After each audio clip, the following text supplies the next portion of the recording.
Alrighty, what's up guys, single player Nacho here. Let's see, hairy ass werewolves and dolls from hell. These are the 10 scariest Resident Evil Village monsters. And in a action-centered Resident Evil game with hands, fingers, and breast milk flying all over the place, the monster and B.O.W. designs are refreshingly scary, refreshing takes on classic monster tropes.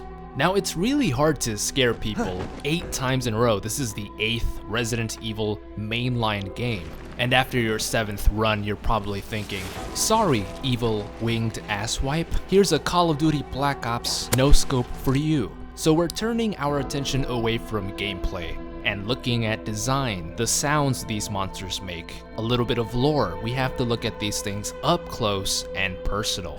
And just for a heads up, I'm gonna be butchering the hell out of these names because they're pretty European-y. So without further ado, let's get to it. First up, we have the Dimitrescu daughters, Bella, Cassandra, and Daniela, aka B.O.Ws. Now there's some crazy kooks out there thinking, why would you put the Dimitrescu daughters in this list? Well, besides the fact that their mouths have a strawberry jelly outage, the Dimitrescu daughters are essentially reanimated corpses, zombies if you will, made up entirely of disgusting insects. They look hot, yeah, but they probably stink like the deep end of the Atlantic Sea. And I'll put it to you this way, because these three were former people before they were reanimated by Lady Dimitrescu, they were reborn and became psychopath bitches, basically. All they know is to kill, kill, kill, and eat. I think that's pretty scary enough on its own. I know I wasn't gonna talk about gameplay, but they do have various jump scares that can catch you off guard in the castle. Not only that, but their lore file within the Castle Dimitrescu, those illustrations are way scarier than anything I've ever seen. And that's why I'm putting them on this list.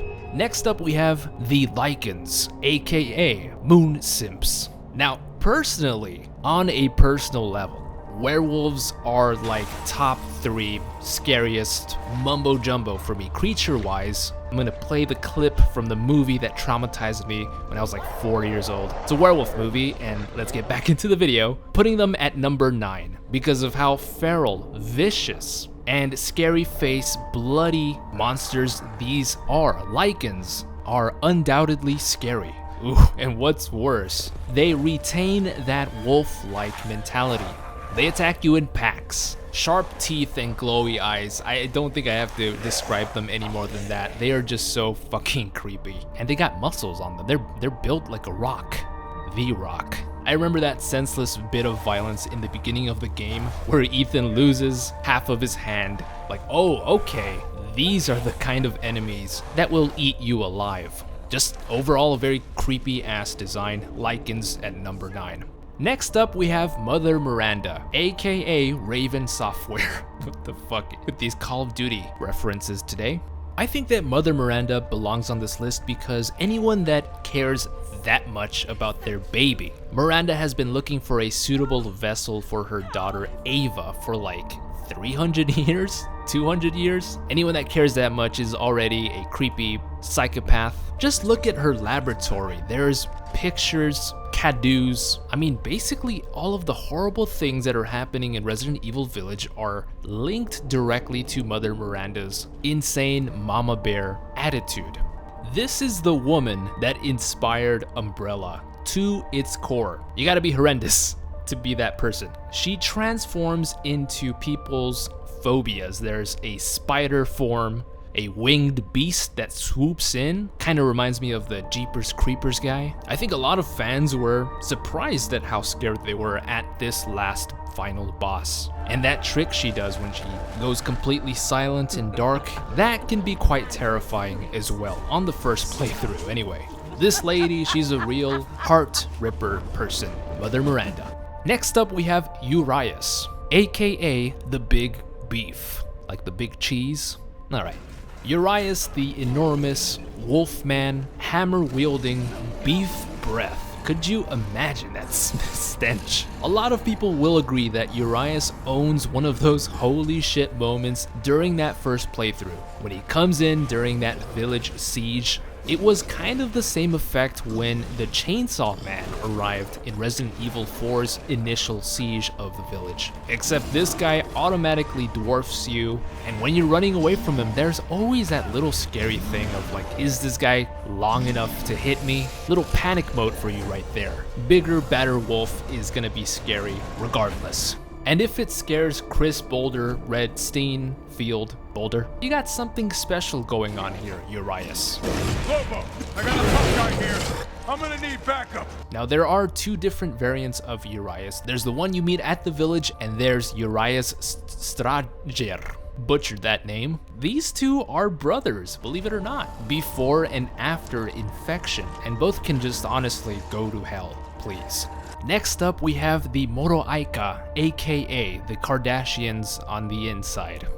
Whatever hell dwells in the Dimitrescu dungeons has got to be automatically creepy. Everything in there, every little item, square inch, nightmare fuel. So the living things in there, the MOROAICA, failed experiments, and victims of Lady Dimitrescu. These used to be maidens within the castle. They were selected to be candidates to become Dimitrescu daughters. The ones that failed the implants were just sent to the dungeon.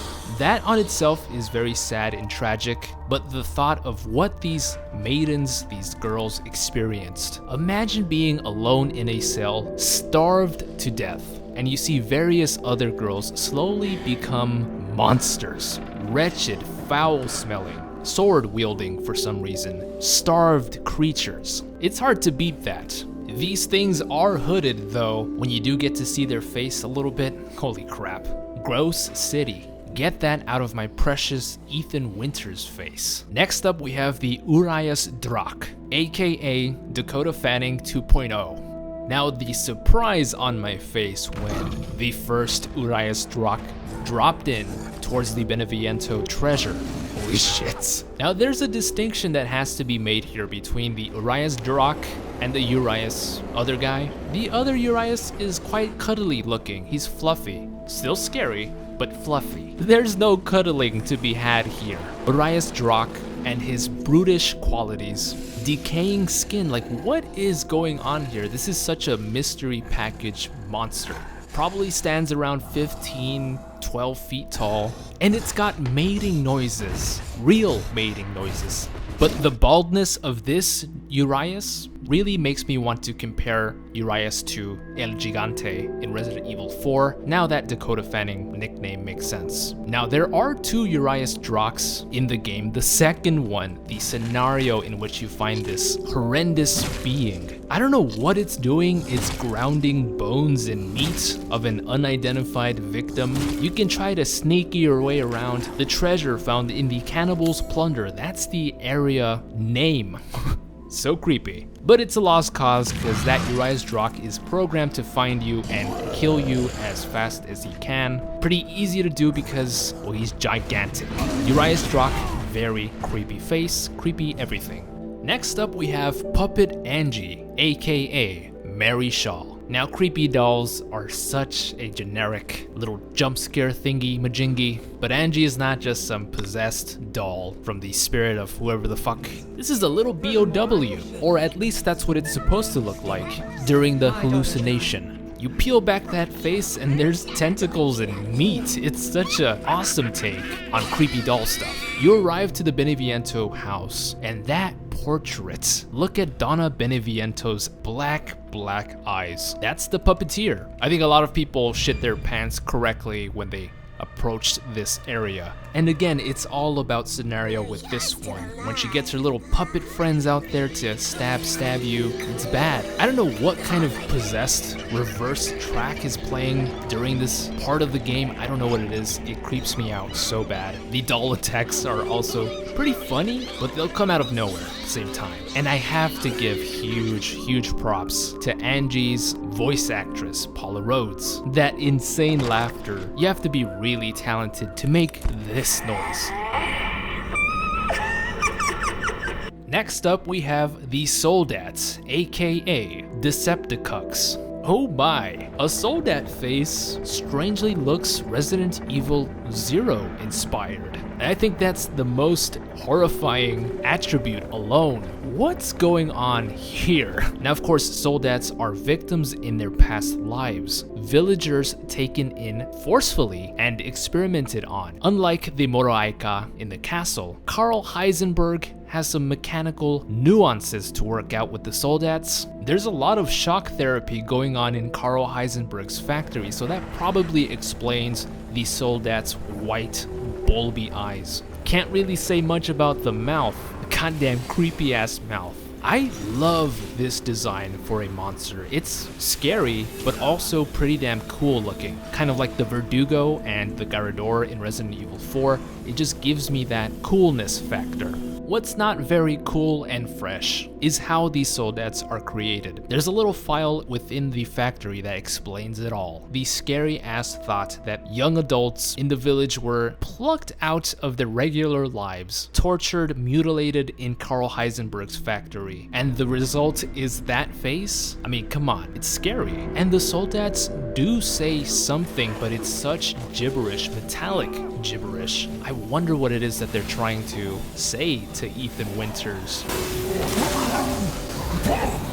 Are they suffering? Do they just want hot dogs? I don't know. It's spooky. Heading towards the final two here. Next up is the VARCOLAC, aka no thanks. Now, if you remember that little conversation we had at the beginning of this video where I talked about how scared and pussy I am about werewolves, holy fuck, the VARCOLAC's face, dude, when it's eating your insides, it kind of reminds me of a mythological beast known as the Manticore. I will display the creepy ass pictures that scared me as a child. But the VARCOLAC's ferociousness, quick and agile form. This beast is a no-brainer to be on this list. It drools on you. I mean, come on, dude. It drools on you. And have you seen this thing from a far distance? It looks like a Muppet from hell.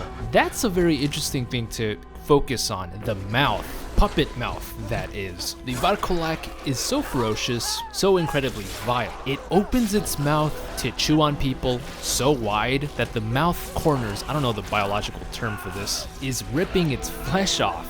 A self-inflicted wound shows you how hungry this beast is at all times. Also, this should be customary in any horror experience, whether it's movies or games, but just don't stand around the doorway when the VARCOLAC is nearby. Do not do that. Also, try not to sneak by it because it will eventually catch you, and when it does, it's endless shit stickles in your pants. And the most scariest monster in Resident Evil Village unanimously goes to the fetus baby, aka Goo Goo Gat Gat. I can't explain this monster to you without laughing because this baby, this drippy demon infant, was so fucking scary on that first playthrough. And the fetus baby is so beautifully placed in that horror section of Resident Evil Village, so every aspect is scary. The sounds this thing's making that says mama, dada, yummy. God damn, why does it say yummy? How does it know that word? Appearance. And the overall situation you're placed in as this thing's father. This is, of course, supposed to be a hallucination of Ethan's baby. This, like, stole the show for me in terms of horror. I was having a good time sniping those werewolves and stuff, and then this thing pops out of nowhere. Now, the inception of this baby starts, well, I can't show that to you, but the metaphorical inception starts when you drop off that beautiful family photo of the Winters. Donna Beneviento, manipulative and evil as she is, uses Ethan's deep fear that his Rose baby is actually a monster to full effect. It's so slimy, it's so yucky, and weirdly fast. You know that itchy feeling you get in your neck when you're kind of terrified? And you feel that itch and you just want to turn around and stab whatever's behind you. That's the same feeling I felt when being chased by the fetus baby demon. Don't even get me started when this thing catches you, it swallows you like it's a hazardous object. No thank you. No thanks, fetus baby. Abortion, please. Well, thank you all so much for checking out this video. I really hope you enjoyed it. Let me know in the comments down below which BOW/monster in village terrified you the most? Really looking out for those replies, very interesting combos to be had. If you liked the video, be sure to like and subscribe for more horror lore, mysteries, and lists, and village content. Next up, we have Donna Beneviento lore. Should be up in a few days after this video. Again guys, can't thank you enough for all the support. You are all amazing. Have an awesome rest of your day, and as always, stay single.